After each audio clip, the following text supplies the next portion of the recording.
வணக்கம். நேற்றைய தினம் இயக்குனர் வா கௌதமனோட மகள் திருமணம் புதுச்சேரியில் நடைபெற்றுச்சு. திருமண வரவேற்பு நினைக்கிறேன். அதில் அண்ணன் சீமானவர்கள் கலந்துக்கிட்டாங்க.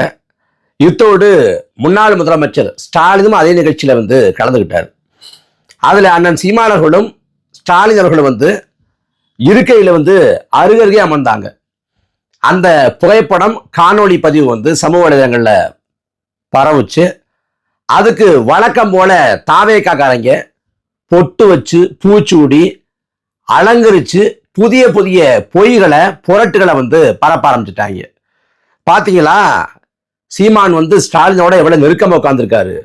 பாத்தீங்களா, ஸ்டாலின் எவ்வளவு இணக்கமா சீமான்ட்ட பேசுறாரு. நாம் தமிழர் கட்சிக்கும் திமுகவுக்கு இடையே கள்ள உறவு இருக்கு, தெரிஞ்சுக்கணும், அதுக்கு இதுதான் ஆதாரம் அப்படின்னு சொல்லிட்டு தாவேக்காவை சேர்ந்த தவிட்டு தற்குறிகள், அதாவது ரூட் மாஃபியா கிட்ட வாங்கி தின்னு வயிறு வளர்க்கிற பல பேர் பரப்புறாங்க, எழுதுறாங்க. சமூக வலைதளங்கள்ல நிறைய பின்னூட்டங்கள் தாவேக்கா காரங்களால போடப்படுது. அந்த பின்னூட்டங்கள்ல ஒரு மாற்று கருத்து, மறுப்பு, விளக்கம், தர்க்கம், ஒரு தரவு, ஒரு தகவல், ஒரு செய்தி, ஒரு வரலாற்று நிகழ்வு எதை பத்தி எழுத மாட்டாங்க. முழுக்க முழுக்க தனிநபர் தாக்குதல், ஆபாச வசவு, அது மாதிரி முழுக்க முழுக்க திட்டுவாங்க. அப்ப எல்லாம் கூட நமக்கு கோபம் வராது, அதை கண்டு காணாம போயிடுவோம்.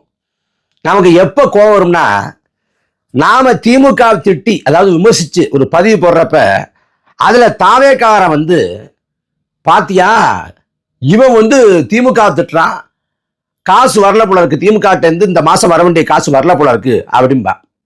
இல்ல என்னாச்சு இவனுக்கு, திமுகவையெல்லாம் திட்டுறான் அப்படின்பா. அதாவது திமுகவை விமர்சிப்பதற்கு, எதிர்ப்பதற்கு தாவேக்காரன் நமக்கு சொல்லிக் கொடுப்பான். அப்ப வரும்பாருங்க வெறியும் கோபமும்.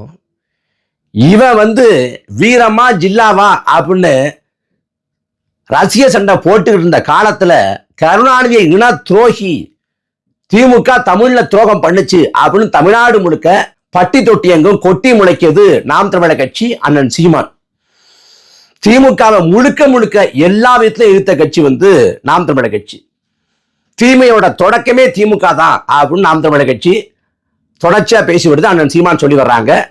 அதே போல எல்லாத்துலயும் அவங்க திராவிடம் அப்படின்னு கோட்பாட்டை வச்சாங்கன்னா, திராவிடம் என்பது போலி என்று உடைச்சு தமிழ் தேசியம் தான் இந்த மண்ணுக்கான, மக்களுக்கான உயரிய கொள்கை அப்படின்னு பேசினது நாம் தமிழர் கட்சி.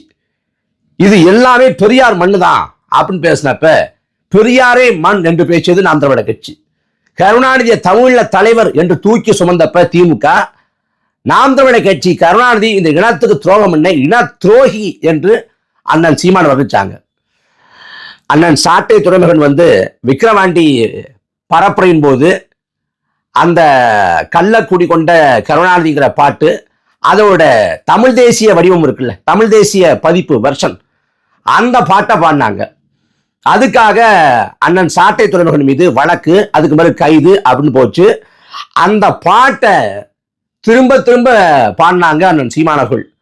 அந்த அளவுக்கு திமுக எதிர்ப்ப, கருணாநிதியோட இன துரோகத்தை அமலப்படுத்தினா இருக்கட்டும், எல்லாத்தையும் பண்ணது நாம் தமிழர் கட்சி. ஆனா இவங்க நமக்கு திமுக எதிர்ப்ப சொல்லிக் கொடுப்பாங்க. ரொம்ப வேண்டாங்க. தாவேக்கா தொடங்கப்பட்டு 2.5 ஆண்டு காலம் திமுக ஆட்சியில் இருந்துச்சு. அந்த 2.5 ஆண்டு காலத்துல திமுக அரசுக்கு எதிராக தாவேக்கா முன்னெடுத்த போராட்டங்கள் எத்தனை போராட்டங்களை விஜய் தலைமையேற்று அதை நடத்தினார். போராட்டம்னா அடையாள போராட்டம் தான். சேப்பாக்கத்திலேயோ வள்ளூர் கூட்டத்திலேயோ இல்ல மாவட்ட ஆட்சியர் அலுவலகத்துக்கு எதுக்கையோ ஒரு போராட்டம். அந்த மாதிரி எத்தனை போராட்டங்களை விஜய் செய்தார். ஒன்னே ஒண்ணு, அஜித்குமார் தம்பி அஜித்குமார் காவல்துறையால் அடித்து கொலை செய்யப்பட்டப்ப 3/4 மணி நேரம் ஒரு போராட்டம் நடந்துச்சு. 3/4 மணி நேரம் ஆர்ப்பாட்டம். அது 8 நிமிஷமோ 7 நிமிஷமோ விஜய் பேசினார். அதை கடந்து எந்த போராட்டத்தையும் திமுக அரசுக்கு எதிராக தாவேக்கா விஜய் தலைமையேற்று செய்யல. சரி, தன்னெழுச்சியா போராடுறாங்கல்ல, தன்னெழுச்சியா போராடுறப்ப இப்ப தூய்மை பணியாளர்கள், மருத்துவ பணியாளர்கள், செவிலியர்கள், ஆசிரியர் பெருமக்கள் அப்படின்னு துறை சார்ந்த எத்தனையோ போராட்டம் நடந்துச்சு. எத்தனை போராட்டங்கள்ல விஜய் பங்கு கொண்டார்? ஒண்ணும் இல்லை. சரி, இதெல்லாம் பிரச்சனை, மக்களுக்கு ஆபத்து, இதுக்கு எதெல்லாம் போராட்டம் பண்ணணும் அப்படின்னு எத்தனை போராட்டங்களுக்கு மக்களை அணிதிரட்டினார், அறைகுள் விடுத்து அழைத்தார்? எதுவும் இல்லை.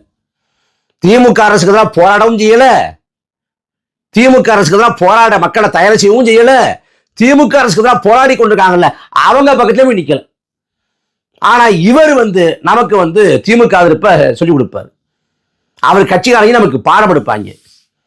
சரி, ஆட்சிக்கு வந்துட்டாரு. ஆட்சிக்கு வந்த பிறகு திமுகவோட நிர்வாக நடைமுறைக்கும் உங்களோட நிர்வாக நடைமுறைக்கும் என்ன மாறுபாடு?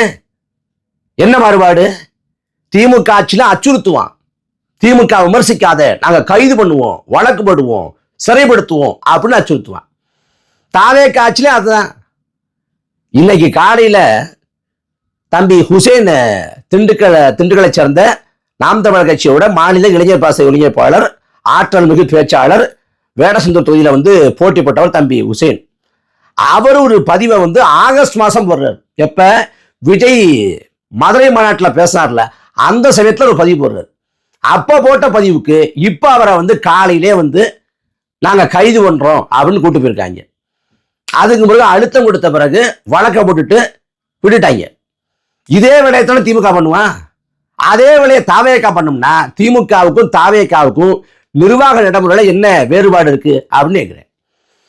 திமுக காரங்களை பொறுத்த வரைக்கும் அதிமுக வந்தா சேர்த்துக்குவாங்க, அதிமுகவில் இருந்துட்டு திமுக வந்தா சேர்த்துக்குவாங்க. அவன் ஊழல்வாதியா அதை பத்தியே கவலையப்பட மாட்டாங்க. செந்தில் பாலாஜியை சேர்த்துக்கிட்டாங்க, ஏன் ஓபிஎஸ்ஸை சேர்த்துக்கிட்டாங்க, வைத்திலிங்கத்தை சேர்த்துக்கிட்டாங்க. வைத்திலிங்கத்தை சேர்த்துக்கிட்டு அவர் மீதான லஞ்ச ஒழிப்புத்துறையோட வழக்க ஒண்ணுமில்லாமக்கிறாங்க திமுக.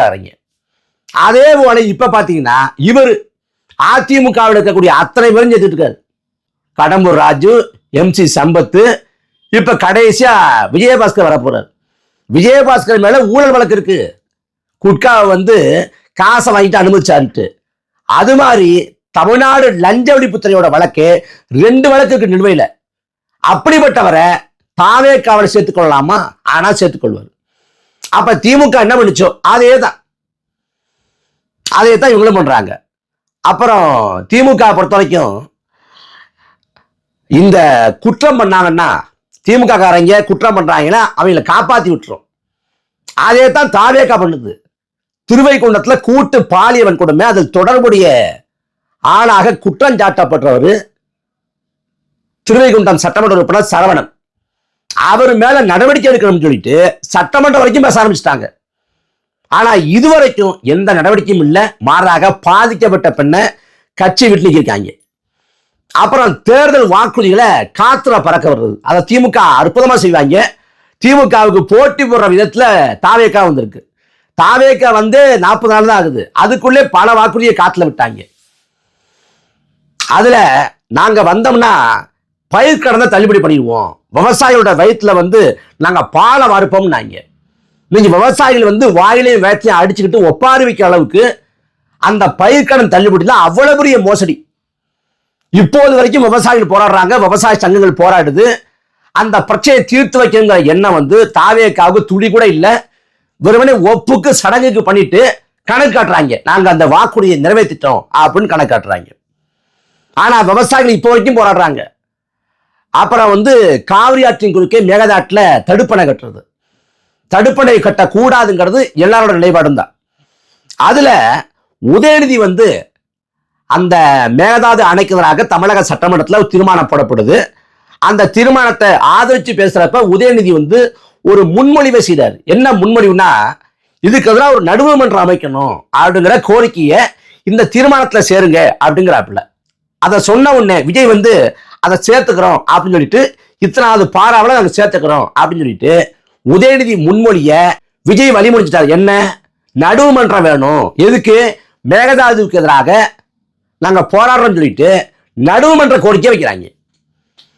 2 பேருக்கும், உதயநிதியா இருக்கட்டும் விஜயா இருக்கட்டும், எதுவும் தெரியுமான்னு தெரியல.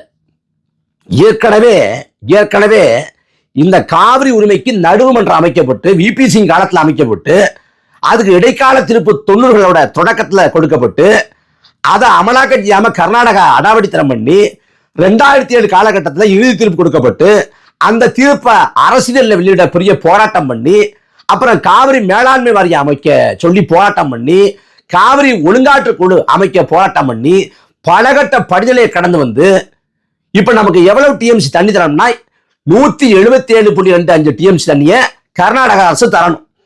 அதை தர மாட்டேங்கிறான்.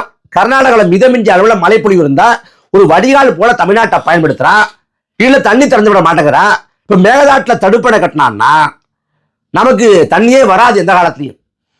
அப்ப இதுல ஏற்கனவே சட்டம் என்ன சொல்லுதுன்னா, கர்நாடகா பொறுத்த வரைக்கும் அங்க குடகு பகுதியில வந்து காவிரி பிறந்து இங்க பள்ளமா இருக்கக்கூடிய தமிழ்நாட்டை நோக்கி ஓடி வருது. நீர்ப்பாசன அந்த விதிகளை பொறுத்த வரைக்கும் ஒரு ஆற்றோட தலைப்பகுதி இருக்கு பாருங்க, தலைப்பகுதியில் இருக்கவங்கள விட கடைப்பகுதி இருக்கு பாருங்க, கடைமடை பகுதி, அங்க வாழ்றவங்களுக்கு தான் ஒரு நீர்ப்பாசனத்தின் மீது அதிகப்படியான உரிமை இருக்கு. இப்ப என்ன விதினா, தமிழ்நாட்டை கேட்காம கர்நாடகா காவிரி ஆற்றின் குறுக்கே அணை கட்டக்கூடாது, எந்த பாசனமும் கட்டக்கூடாதுங்கிறது ஏற்கனவே இருக்கக்கூடிய விதி. அதான் காவிரி மேலாண்மை வாரியம் சொல்லுது, அதான் வந்து உச்சநீதிமன்ற தீர்ப்பு சொல்லுது. ஏற்கனவே அவன் தடுப்பணை கட்டன்னு சொல்றதே சட்டத்துக்கு புறம்பானதுதான்.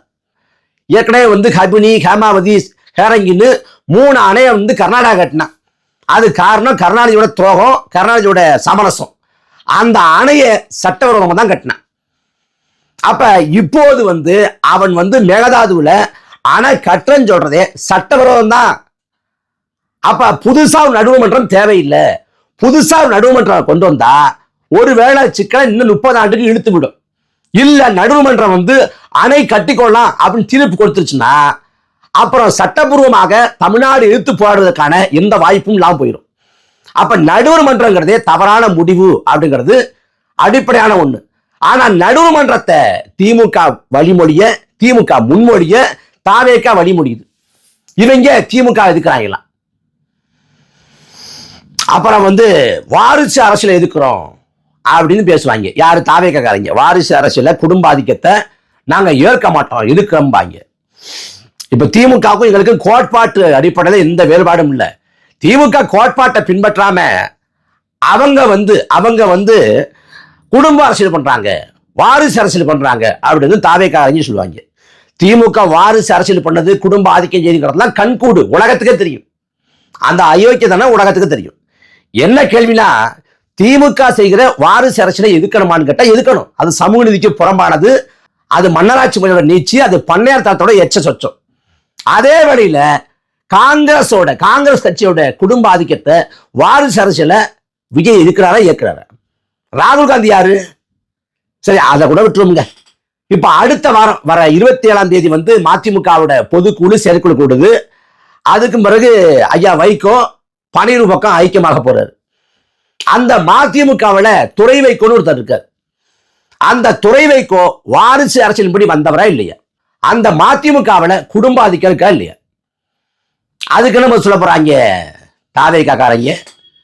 அப்ப திமுக என்ன பண்ணுச்சோ அதைத்தான் இவனும் பண்றேன். எந்த வேறுபாடும் இல்லை.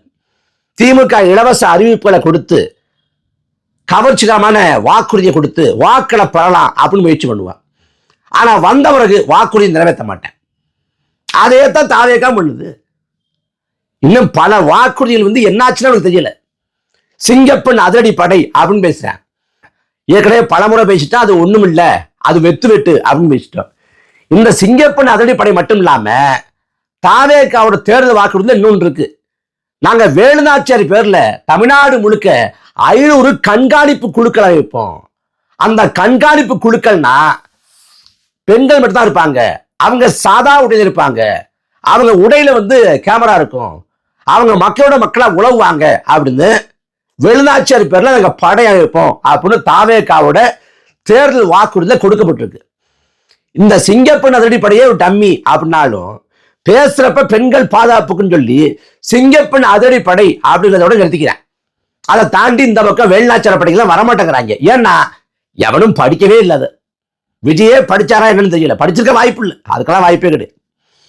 அப்ப திமுகவுக்கும் தாவேக்காவுக்கும் நிர்வாக அடிப்படையில் பார்த்தா பெரிய மாறுபாடு இல்லை. ஆனா நாம் தமிழர் கட்சிக்கு திமுகவை எதிர்த்து நம்ம ஆயிரம் போராட்டங்கள். ஐயா கருணாநிதிக்கு நாங்க பேனாசில வைக்க போறோம், அதுவும் கடலுக்குள் நடுவில் வைக்க போறோம் அப்படின்னு திமுக அரசின் சார்பில் அறிவிக்கப்பட்டுச்சு. உண்மையிலேயே அந்த பேனா சிலை வைக்கப்படாததுக்கு ஒரே காரணம் அண்ணன் சீமான். நீ வைடா வந்து உடப்பேன் அப்படின்னு அண்ணன் சீமான் அறிவிச்சாங்க. நம்ம வைக்கவே வேண்டாங்கிற முடிவுக்கு திமுக அரசு போயிட்டான். திமுக அரசு போயிடுச்சு. அதே போல 8 வழிச்சாலையை நிறுத்தினா இருக்கட்டும், பரந்தூர்ல விமான நிலையம் வந்து மேற்கொண்டு தொடங்காம அப்படியே நின்னதா இருக்கட்டும், பல காட்டுப்பள்ளி அதானி துறைமுக விரிவாக்கமா இருக்கட்டும், பல மக்கள் விரோத திட்டங்களை தடுத்து நிறுத்தது அண்ணன் சீமான். திமுக ஆட்சியில மிகப்பெரிய குடைச்சலாக திமுக அரசுக்கு இருந்தது வந்து அண்ணன் சீமான். ஆனா நமக்கு இவங்க வந்து பாடம் எடுப்பாங்க. அதாவது சந்திப்புகளை வச்சு அண்ணன் சீமான் மீது நிறைய அவதூறுகள் புனையப்படுது. ஐயா ரஜினிகாந்தை பார்த்தப்ப அதுக்கு ஒரு கதை எழுதுனாங்க, சசிகலா அம்மையாரை பார்த்தப்ப அதுக்கு ஒரு கதை எழுந்தாங்க, ஸ்டாலினை வந்து பார்த்தப்ப அதுக்கு ஒரு கதை எழுதுனாங்க. இப்ப இல்ல திருமணத்துல பொதுவான நிகழ்வு, அங்க வைகோ வர்றாரு, வைகோ பாக்குறாங்க. ஏன் கடந்த வாரம் செல்வ பிறந்தகை இல்லை திருமணம் நடந்துச்சு, அதுக்கு அண்ணன் சீமான் போனாங்க. அது போல வந்து ஒரு பொது நிகழ்வுல கலந்துக்கிறாங்க, பாக்குறாங்க. இது வந்து ஒரு பண்பாடு, ஒரு நாகரிகம். ஆனா இதுக்கு ஒரு கட்டுக்கதையை கலப்புறாங்க தாவே காக்குறாங்கன்னா எவ்வளவு கேவலங்கட்டவங்களா இருப்பாங்க. அதனால அவங்க கிட்டே கோரிக்கை வைக்க, நீங்க வந்து கெட்ட வார்த்தை கூட திட்டுக்கடா, பிரச்சனை இல்லடா, அதெல்லாம் ஒரு பொருட்டா கூட மதிக்கிறது இல்லை. தயவு செஞ்சு திமுக அதுக்கிறதுக்கு நாம் தமிழர் கட்சிக்கு பாடம் எடுக்காதீங்க, தாங்க முடியல.